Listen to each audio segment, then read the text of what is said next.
Good afternoon, everyone. Thanks for joining us on the County News Briefing for this Wednesday. We have Dr. Edward Moreno from our health department with us, so we'll go ahead and get started with questions for COVID-19. Dr. Moreno, do you want to take questions or do you have any updates? I'll go ahead. Good morning or good afternoon. I'll take questions for public health. Yeah. All right, so let's get started with our first question. Dr. Moreno, is the health department finished clearing the backlog of case data on its website? The data dumps make it difficult to provide the public with an accurate picture of the pandemic in Monterey County. Thank you, ma'am. So the state of California provides the data that we use locally and that we share on our website. And again, just as a reminder, we don't focus on a point in time, one particular day. We look at the trends. So as the data comes in from day to day, if there are any backlogs from the state, that we will take that data and add it to the existing data as appropriate. And again, we will look at the trends, not a particular point in time. Thank you. Next question. Where is the county with the Omicron spike at this point? So I encourage people to go to our website. You can look at the data over time, and on our website, you can see that the number of cases or the case rate, excuse me, is declining. So we are seeing a decline in the case rates, and currently our laboratories are telling us that nearly all of the cases that are specimens that are testing positive for Omicron. So the follow-up question to that is the surge officially over? So we are still in a pandemic, and it's really important for people to realize that we've had 4 surges. There may be surges in the future. The most important thing people can do to protect themselves is to get vaccinated. And if you're eligible for booster, get your booster vaccine. Thank you. We're waiting for other questions to come in, but I would like to ask if you would go over briefly the changes to our mask requirements that the state has going into effect today. Okay, well, I do recommend that people go to the California Department of Public Health website to read the new guidance and orders for themselves. But from what I understand, state of California or the state health officer is reverting mask requirements back to the requirements that were in effect in December. And those require individuals who are not vaccinated to wear a mask in indoor public settings. And those that are vaccinated can choose not to wear a mask in indoor public settings. And there's also a list on the California website of high-risk settings where everyone has to wear a mask indoors, regardless of vaccination status. Thank you. Next question, with cases dropping, what precautions should people still take? I think people should still follow the state guidance, which is if you're vaccinated, fully vaccinated, you don't necessarily need to wear a face covering, but both the state health officer and I still recommend that people, particularly if they're concerned that they might have developed serious illness if they get COVID, to wear a face covering in public settings, even if they are vaccinated. Thank you. That was the last question that I had for you for today. Does anyone else have any questions for Dr. Moreno before he steps off the call? And I'm going to wait a little longer because every time I say that, a question comes in just as I'm ready to say goodbye to you. Then seeing none, thank you very much, Dr. Moreno, for joining us and answering some questions today. If any other questions come in, we'll send them to you for response. All right. Have a nice day. Thank you. So our next topic, we're very pleased to have Jack Murphy from the Military and Veterans Affairs Office with us today. Last week, we talked about the county's legislative workshop, and one important project that was discussed there was a veterans home for the Central Coast. And Jack is going to talk more about that today and really why this project is so important. Good afternoon, Jack. Good afternoon, Maya, and thank you for the opportunity. Again, my name is Jack Murphy. I'm a management analyst with the Monterey County Office of Military and Veterans Affairs. You know, here in the state, we're very proud to say that we have 1.8 million veterans, and that's the largest population in the entire country. Within the Central Coast, the adjacent counties, we have approximately 108,000 veterans. And the majority of these veterans are elderly and disabled Vietnam and Gulf War era veterans, and they have acute medical needs, often because of disabilities that are connected to their military service. Here within Monterey County, we're very fortunate to have a rich military history. And with that, we've got a great VA clinic. We've got robust healthcare infrastructure in the peninsula and on the interior.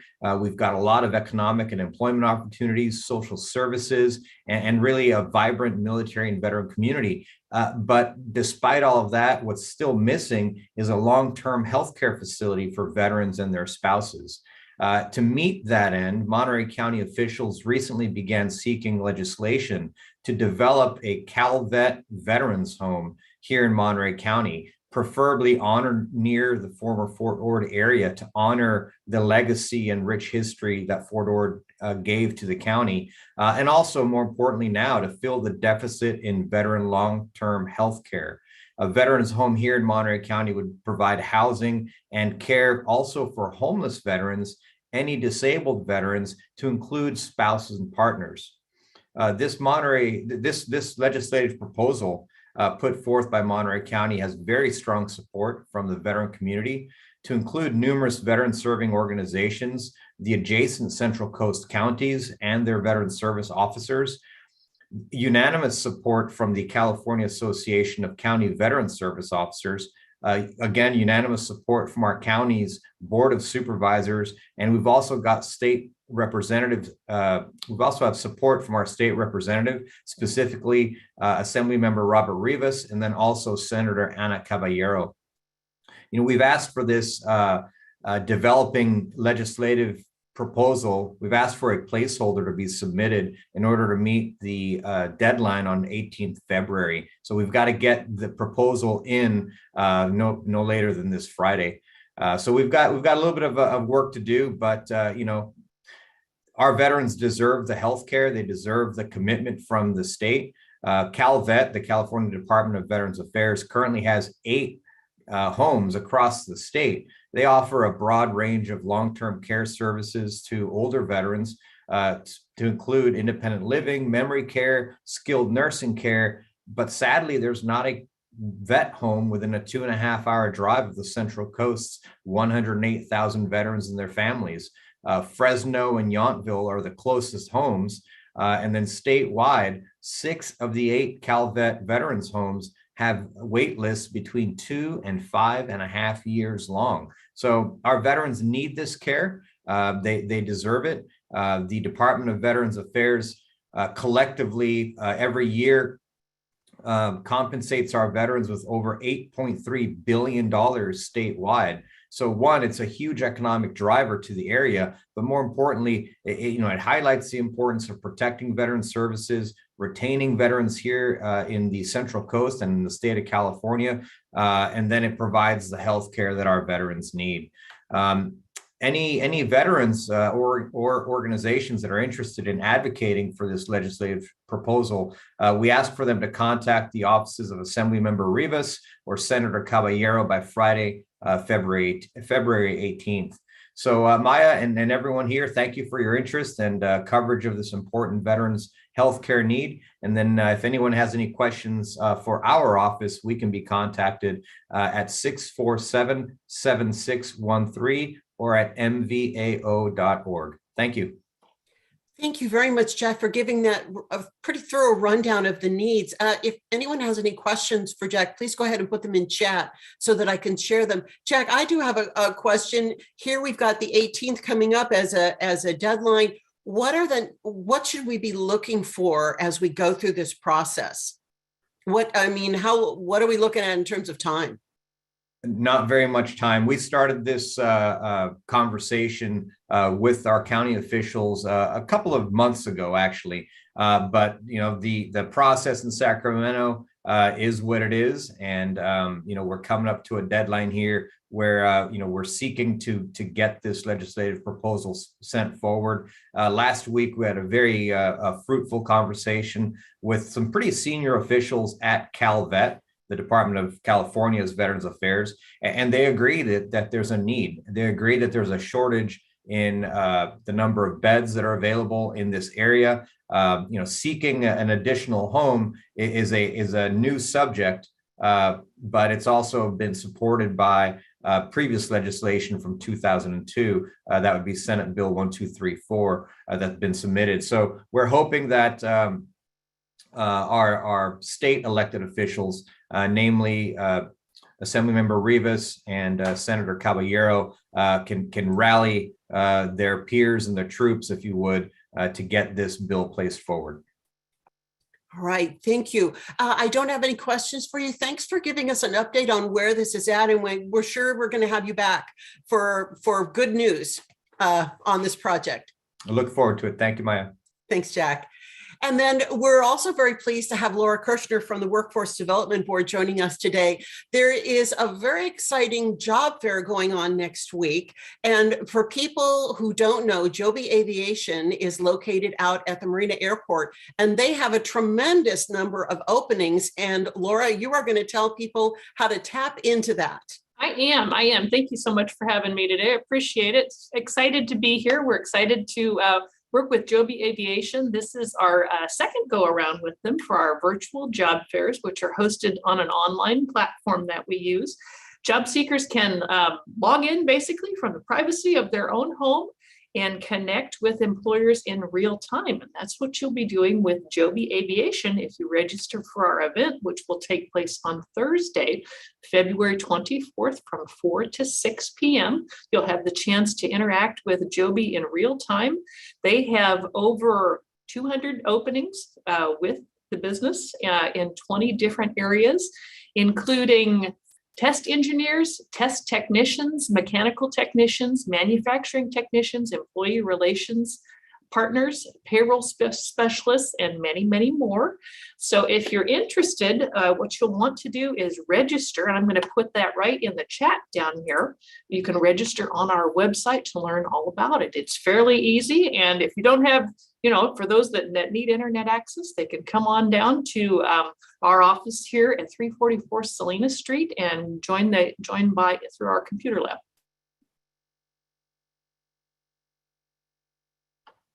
Let me unmute myself now. The one thing that makes this such a great opportunity, most jobs fairs have fabulous opportunities for a wide variety of people. These jobs are ones that we don't frequently see, engineering and manufacturing. So this is a great opportunity. It really is. There's some really wonderful positions. We encourage people to join us for this event. We sometimes don't have these opportunities. So this is a great thing for us to be able to promote, to be a part of. Joby is a great business, sort of in the startup phase now, although I think they've got 1,000 people on board so far, but they're looking to hire more, and we're excited to be able to help them do that. And then for people who don't see the chat, your website is www.montereycountywdb.org. And then / Joby Aviation. Yes, ma'am. Yes, ma'am. It is indeed. And I encourage people to register early, to sign up. And then what you'll do is navigate back to that hyperlink during the event between 4 and 6 p.m. on the 24th. You're basically chatting in real time on your computer with the recruiters from Joby. My understanding is that they have quite a number of recruiters now, so I'm sure it will be more than just one. And we're really looking for a great event and encourage the community to come out and give it a try. This is a great new way to participate online in the job fair. You can do it, like I said, from the privacy of your own home. And we just kind of get out of the way and let the recruiters and the job seekers chat with each other. What you'll want to do is, if you register, is upload a PDF resume to the site. If you need help doing that, contact us here at America's Job Center, and we'll be glad to help put together your PDF resume or show you how to do that. Thank you very much, Laura, and best of luck on the recruitment next week. Thank you so much. Appreciate it. And thanks everyone for joining us on the briefing today. Our next briefing will be next week, and we'll see you then. Good afternoon, everyone.